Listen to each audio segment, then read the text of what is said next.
Bonjour, je suis Nathalie Mougel et je suis ton coach en réussite scolaire. Je suis là pour t'aider à bien vivre et à bien réussir tes 3 années de lycée, à obtenir le bac que tu souhaites et à obtenir une orientation qui est celle que tu as choisie, celle qui te permettra d'entrer dans ta vie d'adulte de façon épanouie. Pour cela, tu as les vidéos et tu as les mails Réussir demain au lycée. Tu peux t'y abonner en cliquant le lien en description. On y va ?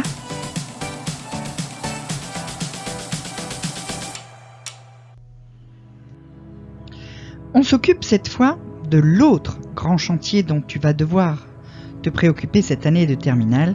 Cet autre grand chantier, c'est Parcoursup. Alors, Parcoursup, c'est donc la plateforme qui va te permettre d'obtenir une place dans un établissement et une formation d'enseignement supérieur l'année prochaine, après ton baccalauréat.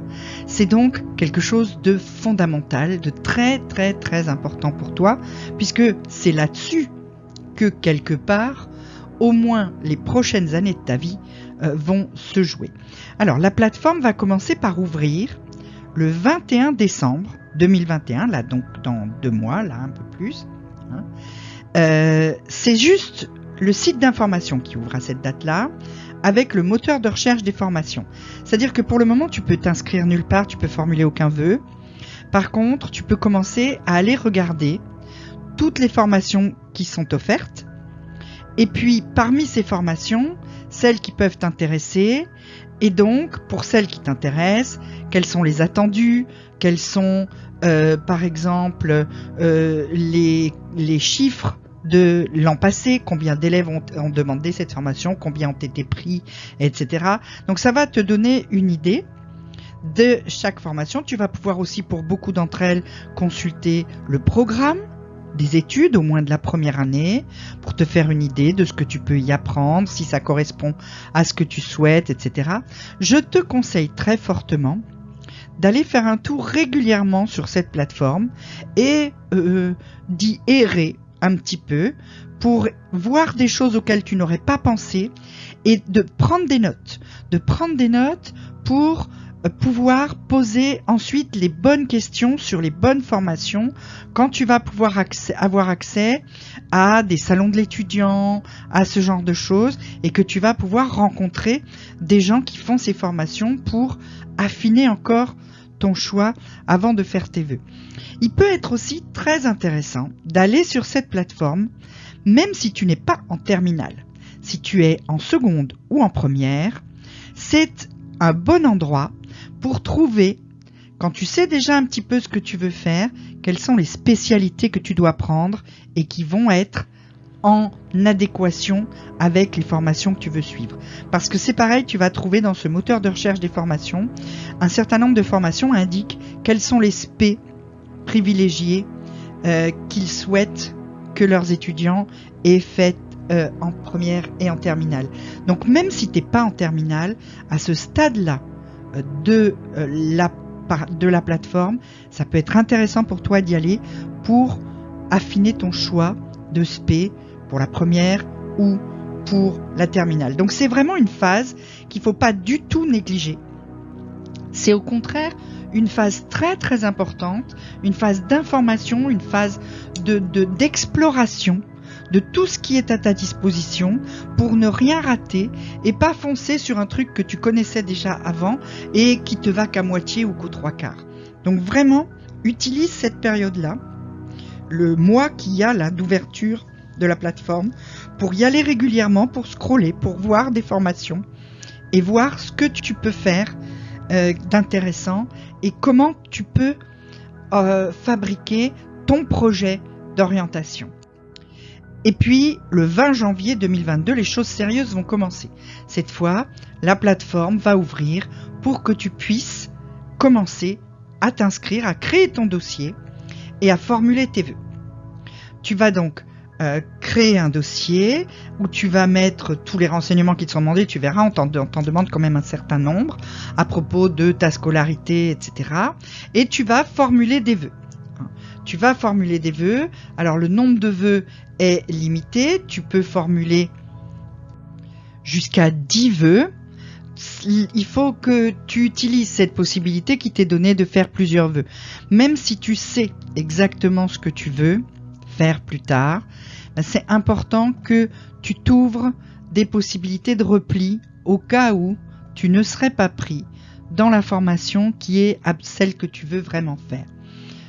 Donc, utilise la possibilité de faire plusieurs vœux. En plus, maintenant, on ne hiérarchise plus les vœux. Donc, vas-y. Tu peux faire 20 vœux, 20 sous-vœux, 10 vœux, 20 sous-vœux.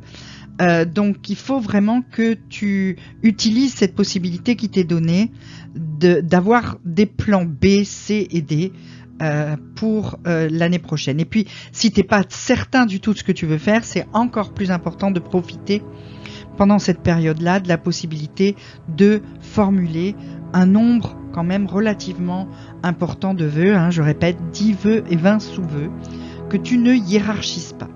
Tu vas pouvoir formuler des vœux comme ça jusqu'au 29 mars. Donc tu as grosso modo 2 mois pour prendre tes décisions, pour continuer à chercher.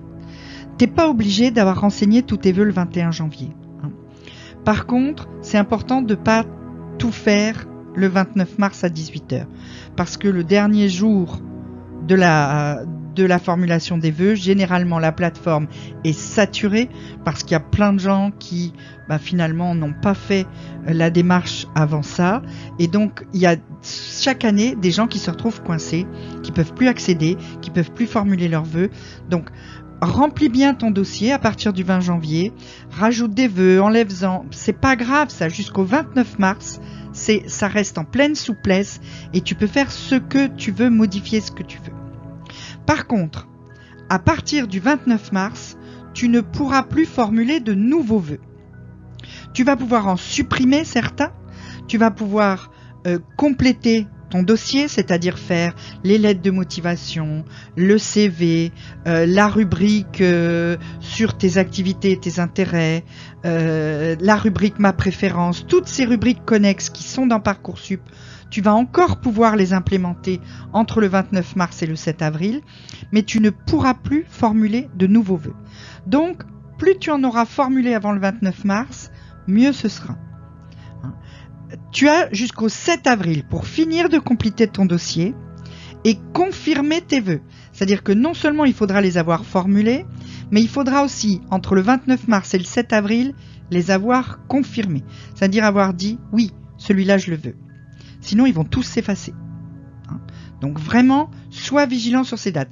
De toute façon, si tu me suis, à chaque fois qu'on approchera d'une date butoir, tu auras un rappel, surtout si tu es inscrit au mail, tu as le lien dans la description. À chaque fois, il y aura ce que tu dois faire dans la semaine, etc. On va suivre ça de très très près. Tes vœux sont bouclés 7 avril, tu ne touches plus à rien et tu attends. Tu attends le 2 juin. Donc tu te consacres à ton travail en classe, etc. Tu essayes de pas trop y penser. Le 2 juin 2022 commence la phase principale d'admission. C'est-à-dire que tu vas commencer à recevoir des réponses de formation qui vont te dire si elles te prennent, mais que si tu es sur liste d'attente, si t'es carrément refusé, etc. On reparlera pareil dans les mails à ce moment-là des types de réponses que tu peux recevoir et de la façon dont tu dois les gérer ensuite. Cette phase-là va se trouver complétée à partir du 23 juin par ce qu'on appelle la phase complémentaire. C'est-à-dire qu'à partir du 23 juin, si tu n'as pas été pris dans les formations que tu avais demandées avant le 7 avril, tu vas pouvoir faire des vœux complémentaires dans des formations qui te seront signalées par la plateforme comme étant des formations où il reste de la place. De façon à ce que, au 15 juillet, fin de la phase principale d'admission, un maximum d'élèves aient reçu une affectation dans le supérieur. Et donc au 15 juillet 2022, la phase principale s'arrête. Si à ce moment-là, par malheur, tu fais partie des très peu nombreux qui n'ont pas d'affectation, à ce moment-là, pareil, on en reparlera. Il reste encore une procédure à laquelle tu peux adhérer et qui peut te permettre d'obtenir malgré tout une place dans le supérieur grâce à une commission particulière. Mais on en reparlera à ce moment-là parce que l'expérience a prouvé les 2 années précédentes que très très peu d'élèves sont concernés par ce problème-là et que la très grande majorité des élèves auront une affectation qui correspondra plus ou moins, mais qui correspondra à leurs vœux au 15 juillet 2022. Alors, je te donne pas toutes ces dates pour que tu te mettes à stresser, hein, mais juste pour te dire que l'orientation, c'est quelque chose qui se réfléchit et c'est quelque chose pour lequel tu dois prendre du temps. Tu dois pas t'y mettre à chaque fois à la date, le jour où ça va fermer pour faire n'importe quoi et demander le premier truc qui passe. Pense-y bien, réfléchis-y bien, commence déjà à y penser maintenant, de façon à pouvoir, au moment de la phase d'information, aller directement aux informations qui t'intéressent, etc. Fais en sorte que, à la fin de cette année de terminale, tu te retrouves affecté dans une formation qui va te correspondre, qui sera celle que tu auras choisie. En attendant, si tu as une question, aucun souci, tu me la poses en commentaire, je te répondrai. Sinon, tu peux toujours adhérer au mail, t'inscrire au mail. Tu as le lien dans la description. Tu peux aussi me suivre sur Instagram où je mets plein de tips de travail, d'organisation, de vie quotidienne et d'orientation. Et évidemment, un pouce bleu, une petite souscription, abonne-toi à ma chaîne et la cloche pour recevoir les prochaines vidéo. La prochaine parlera probablement de stratégie, savoir si tu dois privilégier le bac ou Parcoursup. On se retrouve donc très très vite.